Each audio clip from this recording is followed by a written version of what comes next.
et bienvenue à bord, je suis le capitaine Steffi Wolf et je vous embarque aujourd'hui pour une nouvelle vidéo, pour une nouvelle pioche à lire, celle du Tarot Books Challenge organisé par Aurélie de Livromancienne.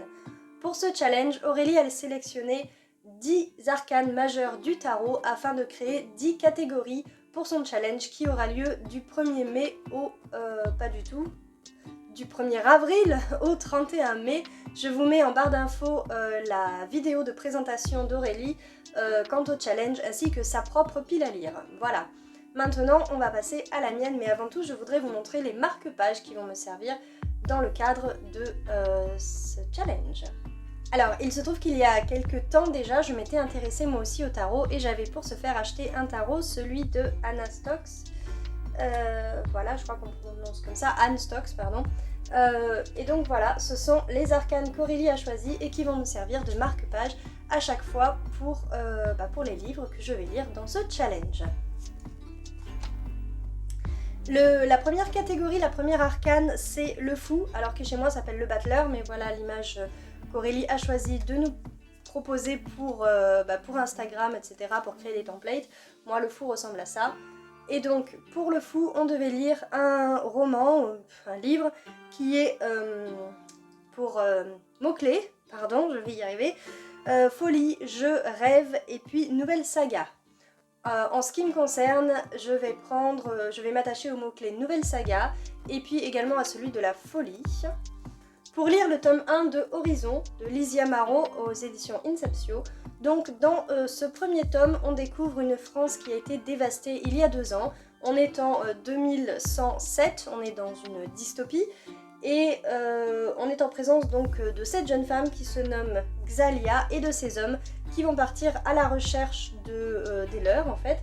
Et donc pour ce faire, ils vont devoir traverser, j'imagine, une France empreinte ravagée par ce qui s'est passé, les événements qui ont eu lieu et la folie des hommes, la folie qui s'est emparée des hommes. Voilà pourquoi évidemment ça va très bien avec le fou. La deuxième arcane et la deuxième catégorie est celle du magicien. Voici ma carte, mon marque-page. Encore que marque-page, je peux pas trop le dire puisque je lirai un e-book. Alors cet e-book, je l'ai choisi en fonction des mots-clés que nous a présenté Aurélie et qui étaient magie, of course, fantasy, fantastique, créativité et ruse. Donc un e-book qui n'est autre que le tome 2 d'Enora Swain, Magie réprouvée de Emily Taillefer. Dans ce second opus, on retrouve évidemment l'héroïne, Enora, et son coéquipier, Rhys. Tous les deux travaillent plus ou moins pour une espèce de police des créatures féeriques, et ils en sont eux-mêmes. Enora est une fée et Rhys un loup-garou. Et il va y se trouver, désolée j'ai du mal à parler, qu'une fée va être assassinée et qu'un loup-garou va être accusé de ce meurtre.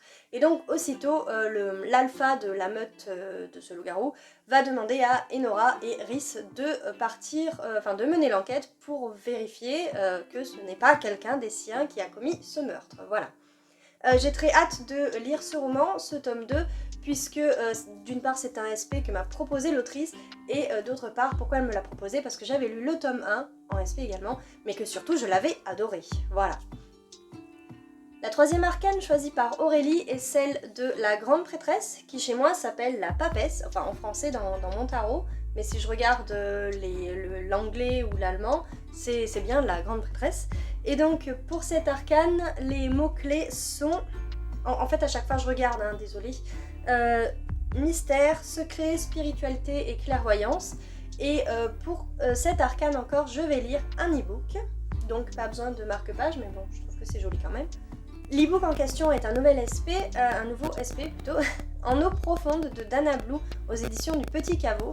Et dans ce roman, on va suivre donc un jeune maître nageur qui va trouver un poste sur une île peu fréquentée.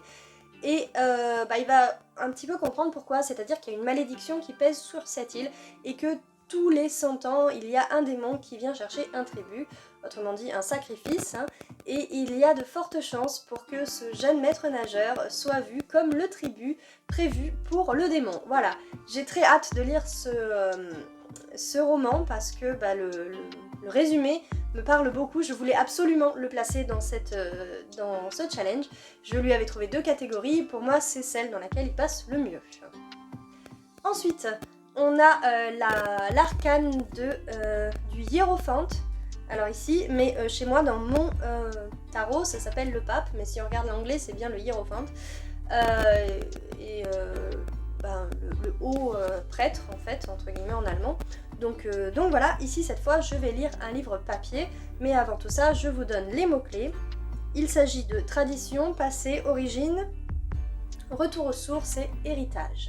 Et pour ce faire, j'ai choisi de lire Le gardien de la source de Vanessa Terral, paru aux éditions Pygmalion, donc je vérifie que je ne me suis pas trompée sur le nom. Donc pourquoi j'ai pris ce livre ? Déjà parce que dans le nom, dans le titre du livre, il y a écrit source et que dans les mots-clés, il y avait retour aux sources, donc voilà, je trouvais que c'était un bon clin d'œil. Et puis aussi parce que ça se passe dans le passé, on est en été 1814, donc on est bien en passé, origine. Et puis enfin, parce que j'ai ce livre dans ma palle depuis une éternité, enfin j'ai l'impression, il a été dédicacé en 2017, donc vous voyez, ça fait un petit moment. Et donc dans ce roman, de quoi il est question ? Eh bien il est question d'une jeune fille et de sa maman est marquise, donc la jeune fille et son héritière, qui sont invités à un bal et sa maman décide d'y aller malgré la faiblesse de sa fille, c'est-à-dire qu'elle elle a été sauvée in extremis d'un étrange mal, et depuis, eh bien, elle n'est plus la même. Et lors de ce bal, le baron, lui, va être subjugué par la jeune femme. Donc j'ai hâte de voir ce que ça va donner. On est vraiment dans le passé, mais aussi un petit peu dans le mystérieux. J'ai hâte de voir, et puis en plus, ça se passe dans ma région. La marquise est une marquise du bourg d'Allemagne, donc déjà ça me parle. Ça se passe vraiment pas loin de chez moi, donc j'ai vraiment très hâte de dépoussiérer ma palle en lisant ce roman. L'arcane suivante, c'est celle des amoureux. Donc là pour le coup c'est le même mot et elle est super jolie chez moi. Donc ça ce sera évidemment mon marque-page, celui des amoureux. Alors pour les amoureux, les mots-clés ne sont pas trop compliqués à trouver je pense.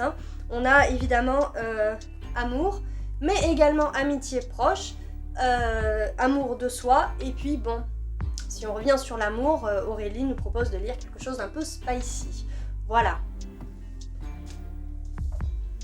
Et de mon côté, j'ai choisi de lire Le Pacte de la Bête de Maria Amini aux éditions Little Book, qui était la collection poche des éditions Livresque, une maison d'édition malheureusement qui n'existe plus, mais qui fait de très beaux romans.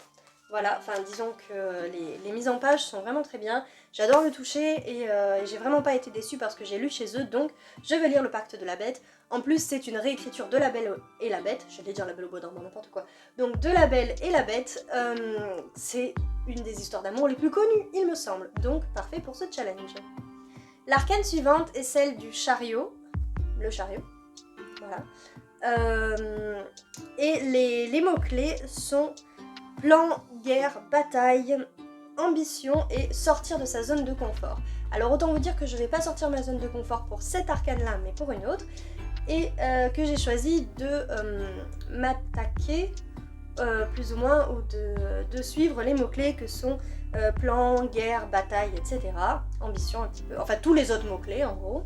Et donc je vais lire La Diagonale des Reines de Bernard Werber, paru aux éditions Albin Michel. Donc là-dedans, on suit 2 femmes qui vont mener une lutte à travers le monde. En fait, le monde en lui-même devient leur échiquier, donc évidemment, ou échiquier, je sais pas comment on dit en fait. Échiquier, c'est bien ça me paraît bizarre comme nom, mais voilà. Donc elles vont se servir des humains en fait comme pions sur leur table d'échecs, et j'ai hâte de savoir ce que ça donne. Le dernier Werber que j'ai lu m'a un petit peu déçu, mais en même temps je m'attendais à toute autre chose que ce que j'ai lu, donc évidemment j'étais pas prévenue, enfin entre guillemets. Et là par contre je sais dans quoi je me lance. Bernard Werber a déjà fait ce genre de choses au sens où il utilise des personnes qu'il prend comme des dieux plus ou moins pour créer des mondes, etc. différents, ceux qui vont rester sur l'amour, la guerre, etc. pour diviser un petit peu la société, ou montrer différentes sociétés qui peuvent exister. Et là, j'ai hâte de savoir ce qu'il fait avec cette Diagonale des Reines en mettant en scène donc 2 femmes fortes qui vont se livrer un combat. L'arcane suivante est celle de la Roue de la Fortune, que moi j'ai ici, je la trouve très jolie. Donc elle est devant un miroir, cette jeune femme, et je trouve qu'elle est magnifique. Et donc les mots-clés pour cet arcane étaient destin, prophétie ou bien livre choisi par un tiers. Et bien moi c'est bien sûr là-dessus que j'ai tablé, j'ai fait choisir à quelqu'un un livre de ma pile à lire. Il s'agit de Tout le bleu du ciel de Melissa d'Acosta dans son édition Le livre de poche. Et c'est ça en fait, l'arcane pour laquelle je veux encore une fois sortir de ma zone de confort, puisque ce n'est ni de la fantasy ni du fantastique, il n'y a aucune créature magique. On suit ici un jeune homme de 26 ans à qui on a décelé un Alzheimer précoce et qui voudrait faire plus ou moins un road trip et lance une annonce comme ça à qui voudrait bien le suivre dans ses derniers instants, on va dire. Et ma foi, on m'en a dit grand bien, c'est un cadeau qu'on m'a fait. Et je suis bien contente qu'il tombe dans cette palle, j'ai hâte de le lire. L'arcane d'après, c'est celle de la mort. Voilà. Alors, autant la mort peut signifier une renaissance, etc. D'ailleurs, c'est dans les mots-clés. La mort, évidemment, mais aussi changement, transformation, renaissance, seconde chance. Autant quand on regarde mon arcane à moi, c'est plutôt clair, hein, c'est la mort. Voilà. Pour autant, ce que j'ai choisi comme livre, ça s'appuie plutôt sur l'idée de transformation et de changement, puisque j'ai choisi le second tome de La Cité des Sangs Purs d'Ombre et de Sang de Lucille Chaponnet. Et comment vous dire, je ne peux pas vous donner le résumé parce que il spoil absolument le tome 1. Voilà. Donc dans le tome 1, on suit Senia, qui est une poussière, autrement dit une personne appartenant au rang le plus bas de la société et qui doit venir en aide à une noble, à une sang pure bien sûr. Donc elle devient sa garde du corps, etc. Et bon, bref, il se passe plein d'événements dans le tome 1 dont je ne vais pas vous parler tout de suite. Quoi qu'il en soit, le tome 2, croyez-moi, rentre parfaitement dans cette catégorie. Et en plus, ça me permettra de finir la duologie. L'avant-dernière arcane choisie par Aurélie était celle du diable, que moi j'ai ici et que je trouve qui ressemble davantage à un démon. C'est d'ailleurs dans cette catégorie-là que je voulais mettre En eau profonde de Dana Blue, mais j'ai trouvé autre chose à mettre, donc j'ai mis autre chose. Alors, les mots-clés pour le diable, c'était vice, autodestruction, malveillance, vengeance, trahison, etc. Et donc j'ai choisi Vous êtes cordialement invité de Alex Sol, qui est l'histoire d'une maison hantée, j'ai envie de dire. En fait, vous avez des jeunes qui sont dans une colonie de vacances, et cette colonie de vacances, en fait, va être ravagée, enfin, le manoir qui héberge la colonie va être ravagé par un incendie, et 4 jeunes, il me semble, oui, 4 jeunes sont sauvés in extremis de cet incendie, et 12 ans plus tard, ils sont réinvités à ce manoir. Et je sais pas pourquoi, mais moi j'ai l'impression qu'il va être question de vengeance, puisque on leur sert leur mets préféré et qu'ils sentent quand même qu'il se passe un truc bizarre. Et voilà, enfin moi j'ai l'impression qu'on va se venger contre eux, le fait qu'ils aient survécu. Alors ça se trouve pas du tout, ça se trouve je me plante, mais en tout cas j'ai bien envie de lire ce roman-ci. Il fait beaucoup plus Halloween, à mon avis, enfin il paraît que c'est un roman qui fait peur, et donc bon pour le printemps, c'est pas trop le moment, mais je sais pas pourquoi, j'avais envie de le mettre là, et puis avec le diable, je trouve que ça va bien. Voilà, est-ce qu'on a besoin de se justifier quand on fait une pioche à lire? Non, bon ben voilà. La dernière arcane choisie par Aurélie était le monde. Le monde que j'ai ici. Et dans cette arcane, tout simplement, enfin pour cette arcane, pour cette catégorie, Aurélie nous propose tout simplement de terminer une saga, puisque voilà, la boucle est bouclée, on part de la folie, la naissance, une nouvelle saga, et donc pour la fin, on termine une saga. C'est très bien vu, évidemment, et moi ça me permettra normalement de terminer une autre saga, celle de Gemae. Hop, les petits goodies qui sont là mal. De Gemae, donc ceci est le tome 2 d'Audrey Vessaldinger, c'est aussi une duologie, comme La Cité des Sangs Purs, donc je terminerai ici une saga, et je vais vous aussi parler, bien sûr c'était très français ça, je vais vous parler également du tome 1, donc dans le tome 1 on rencontre Ewendine qui est une princesse héritière du royaume de Melfolier, et qui est assez naïve dans ce qu'elle fait, mais qui veut découvrir le monde sur lequel elle va régner, un monde dans lequel la magie des gemmes est interdite, donc les gemmes, les pierres quoi. Et si vous êtes surpris en train d'utiliser la magie des gemmes, et bien tout simplement on vous coupe le bras, puisque sans bras vous ne pouvez pas utiliser la magie, et donc elle va découvrir tout ce monde et le pourquoi du comment de plein de choses, et ses idées vont un petit peu changer même si elles continuent d'être insupportables. Et elle va se constituer un petit groupe pour partir en quête du monde en fait. Sans spoil, on retrouvera les personnages dans ce tome 2 et on verra bien comment se termine leur histoire, j'ai hâte de le savoir. Alors c'est un roman qui est illustré, je peux pas vous montrer une illustration qui va vous spoiler, je sais même pas si je vais me spoiler moi-même, mais je peux au moins vous montrer la carte du début. Voilà, j'ai vraiment très hâte de lire ce livre et de terminer cette saga pour pouvoir avoir un avis complet dessus en fait sur cette histoire. Bien que l'autrice, lorsqu'elle me l'a donné, lorsqu'elle me l'a dédicacé et qu'elle me l'a tendu, elle m'a dit désolée. Voilà.